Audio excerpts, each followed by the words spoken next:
Oi, aqui é o Oswaldo Muniz. Aos 78 anos, já sentei em muitas varandas, já ouvi muitas conversas.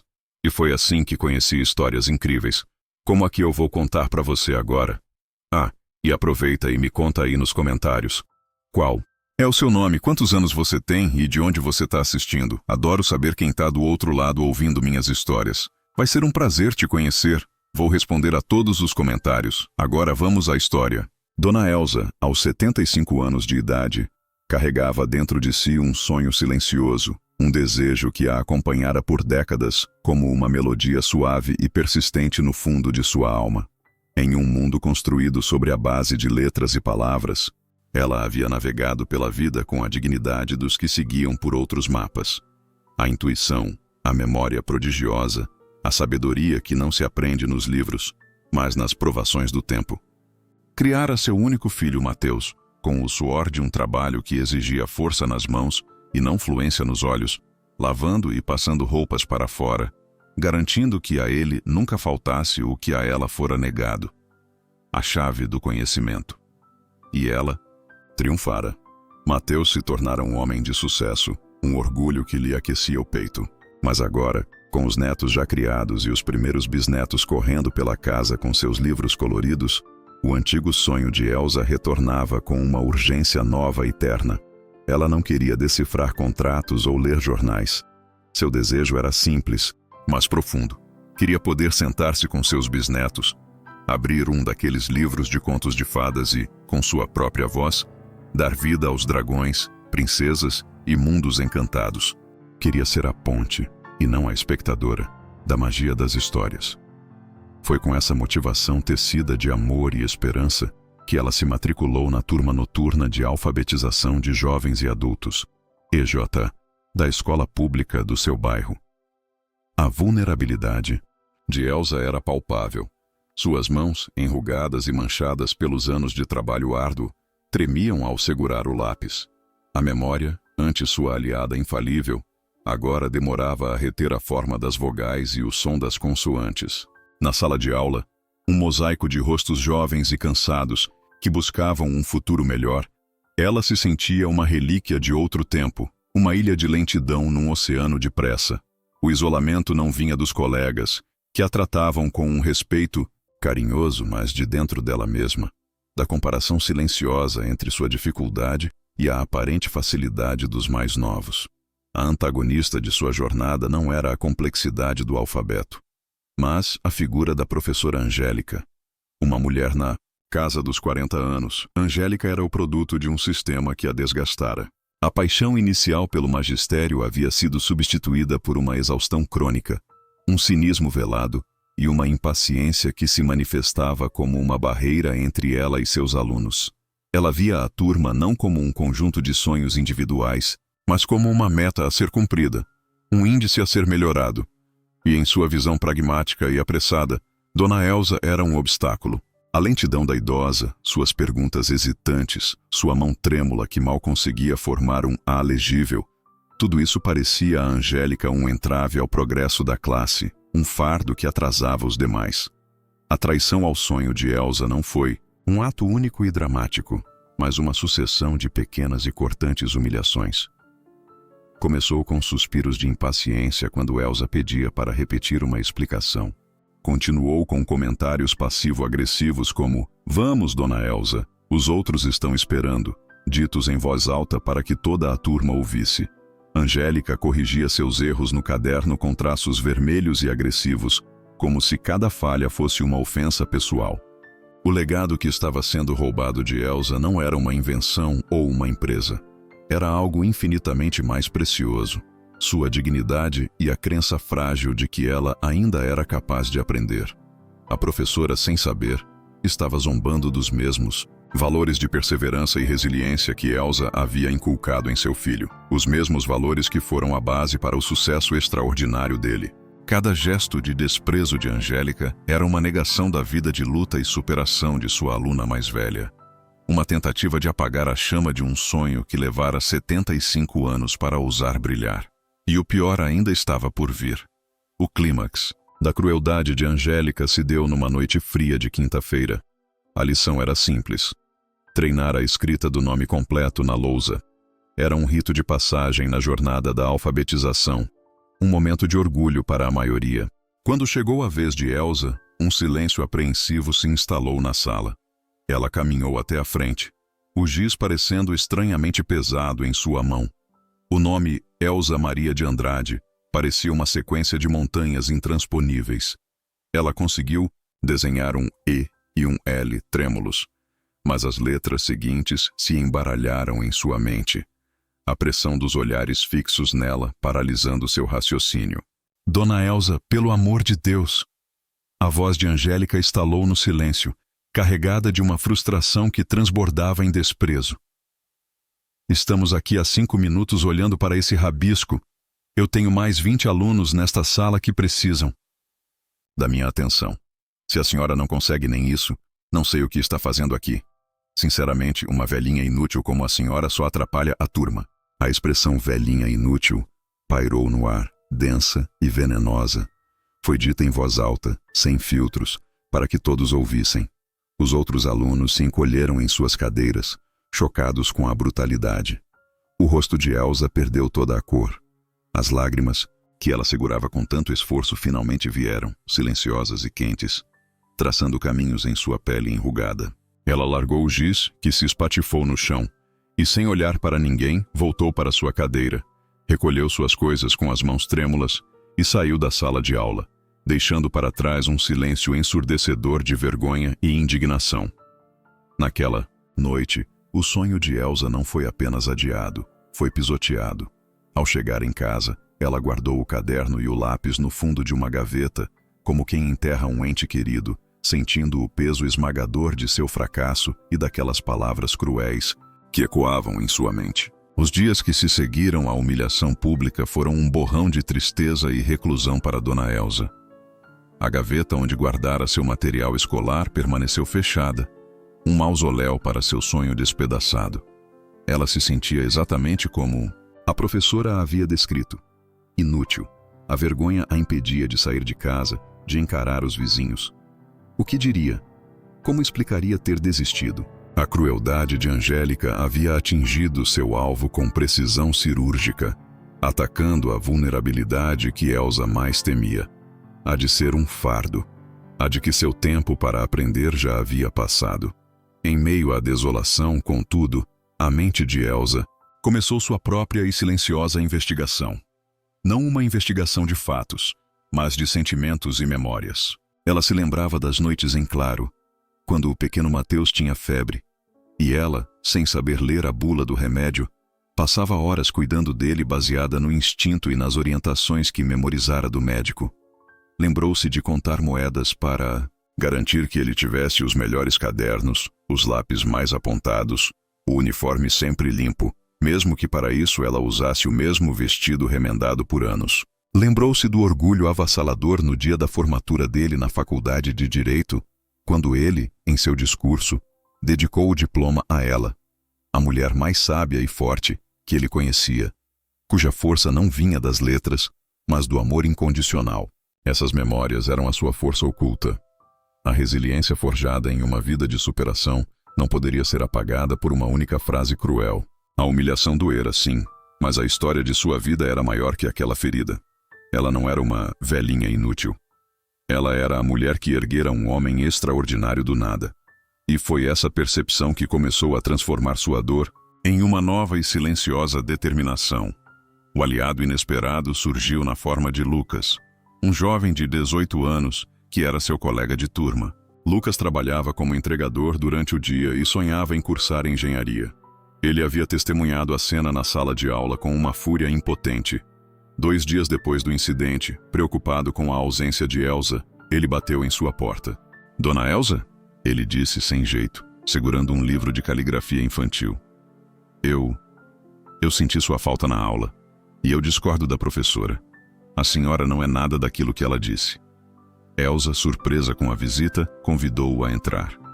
Lucas, com uma paciência que contrastava brutalmente com a impaciência de Angélica, sentou-se com ela na mesa da cozinha.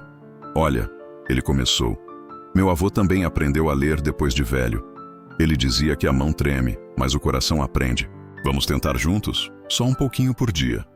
Aquele gesto de pura bondade foi o antídoto para o veneno da humilhação. A aliança entre a sabedoria da idade e a energia da juventude foi formada ali, sobre a mesa da cozinha. Lucas passou a visitá-la 3 vezes por semana. Com a ajuda dele, longe dos olhares críticos de Angélica, Elsa redescobriu a alegria de aprender. A mão ainda tremia, mas o medo havia diminuído. Lucas celebrava cada letra correta, cada pequena vitória, devolvendo a Elsa a confiança que lhe fora roubada. Ela ainda não se sentia pronta para voltar à escola, mas a chama de seu sonho, antes quase extinta, fora reacendida, agora alimentada pela amizade e pela cumplicidade. Ela estava se preparando, silenciosamente, para reescrever sua história. O ponto de virada da história de Elsa não ocorreu na sala de aula, mas no auditório da escola, semanas depois. A instituição celebrava seu 50º aniversário com um evento solene, e o convidado de honra, a maior autoridade presente, era uma figura de imenso prestígio e poder no Estado, o secretário de Educação, Dr. Mateus Andrade, o filho de Dona Elsa. Professora Angélica estava em seu melhor traje, o cabelo impecavelmente arrumado, um sorriso profissional no rosto. Era sua chance de impressionar, de mostrar serviço, talvez até de conseguir uma futura promoção. Ela circulava pelo evento, cumprimentando pais e autoridades, falando com entusiasmo sobre seus projetos, incluindo o sucesso do programa de alfabetização de adultos. Ela, claro, não fazia ideia da conexão entre a velhinha inútil que humilhara e o homem que todos ali reverenciavam. Para ela, Elsa era apenas uma aluna desistente, um pequeno fracasso em seu currículo, já esquecido. Dr. Mateus subiu ao palco sob uma calorosa salva de palmas. Ele era carismático, sua oratória era eloquente e inspiradora. Ele falou sobre a importância da educação como ferramenta de transformação social, sobre investimentos, sobre o futuro. E então, no clímax de seu discurso, sua voz adquiriu um tom mais pessoal e embargado.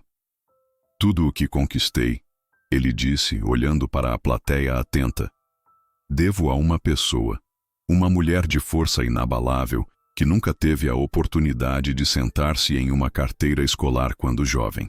Uma mulher que trabalhou dia e noite para que eu pudesse ter os livros que ela mesma não podia ler. Essa mulher é a minha maior inspiração, meu exemplo de resiliência e dignidade. E o maior orgulho da minha vida, hoje, é saber que essa mulher aos 75 anos, com a mesma coragem que a guiou por toda a vida, decidiu realizar seu próprio sonho. Recentemente, ela se matriculou em uma turma de alfabetização de adultos, aqui mesmo, nesta escola. Um murmúrio percorreu o auditório. Angélica, na primeira fila, sorriu, sentindo-se parte daquele momento edificante. Ela pensou em seus alunos esforçados como Lucas e sentiu uma pontada de orgulho. Mas então, Dr. Mateus continuou, e suas palavras seguintes selaram o destino da professora. Ela quer aprender a ler e a escrever para poder contar histórias para seus bisnetos. E eu queria hoje homenagear publicamente a força desta mulher extraordinária. A minha mãe, Elsa Maria de Andrade. O nome caiu no silêncio do auditório como uma pedra em um lago. Para a maioria, era apenas um nome, mas para Angélica, foi como se o chão se abrisse sob seus pés. Elsa, aquela Elsa, a velhinha inútil.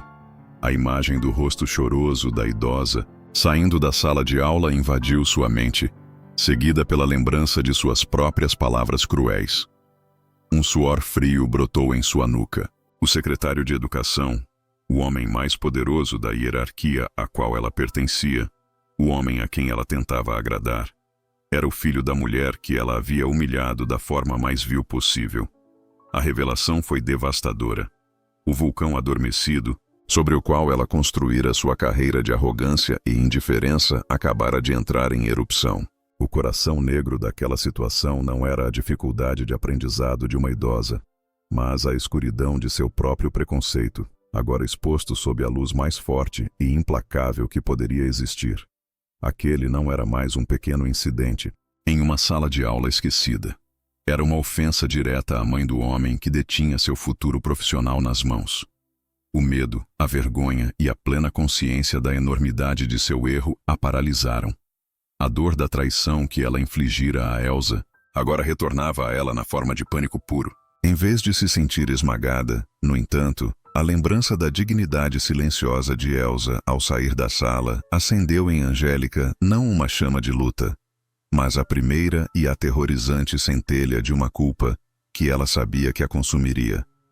Após o evento, a realidade caiu sobre Angélica com um peso esmagador. Ela passou a noite em claro, repassando suas ações, a crueldade de suas palavras ecoando em sua mente. Ela esperava uma convocação, uma demissão sumária. Mas os dias passaram e nada aconteceu. O silêncio do secretário de Educação era mais assustador do que qualquer punição imediata. A verdade é que Mateus só soube da humilhação específica dias depois. Elsa, em sua humildade, não lhe contara. Foi Lucas quem, ao encontrar o secretário em uma visita surpresa que ele fez à escola para conhecer as instalações, tomou coragem e relatou o ocorrido, descrevendo a dor de Dona Elsa e a atitude da professora. A fúria inicial de Mateus foi imensa, mas ele, herdeiro da sabedoria da mãe, optou por uma estratégia que não fosse a vingança, mas a transformação. A arma de Mateus não foi o poder bruto de sua caneta para demitir, mas sua influência para educar. Ele instituiu um novo programa obrigatório de treinamento para todos os professores da rede de EJA, focado em empatia, dignidade e respeito na educação de adultos, e fez questão de que a primeira turma piloto fosse na escola de sua mãe, com a professora Angélica na primeira fila. O clímax do contra-ataque foi sutil, mas devastador. Dr. Mateus decidiu fazer uma visita não anunciada à turma de Angélica. Ele entrou na sala no meio da aula, pedindo licença para observar. A presença imponente do secretário de Educação, sentado na última carteira, observando cada palavra, cada gesto, criou uma tensão insuportável para Angélica.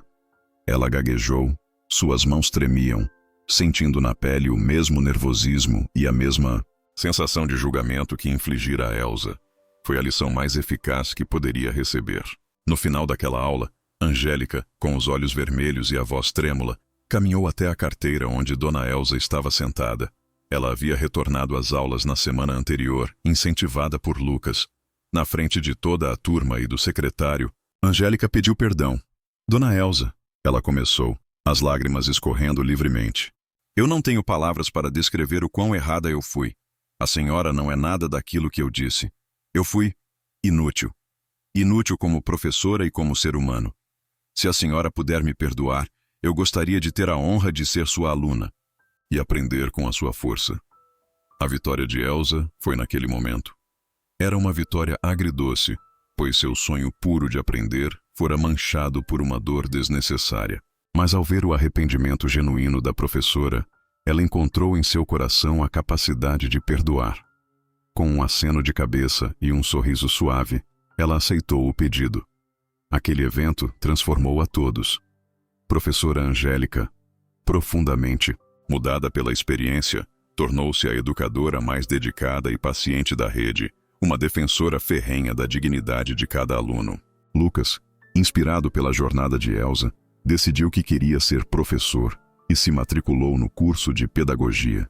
E Dona Elsa, ela se tornou uma pequena celebridade na escola, um símbolo vivo de perseverança. Seu novo legado não era apenas o de uma avó que aprendeu a ler. Era o de uma mulher que, com sua dignidade silenciosa, ensinou uma lição sobre respeito que reestruturou um programa educacional e mudou para sempre a vida de um jovem e de uma professora.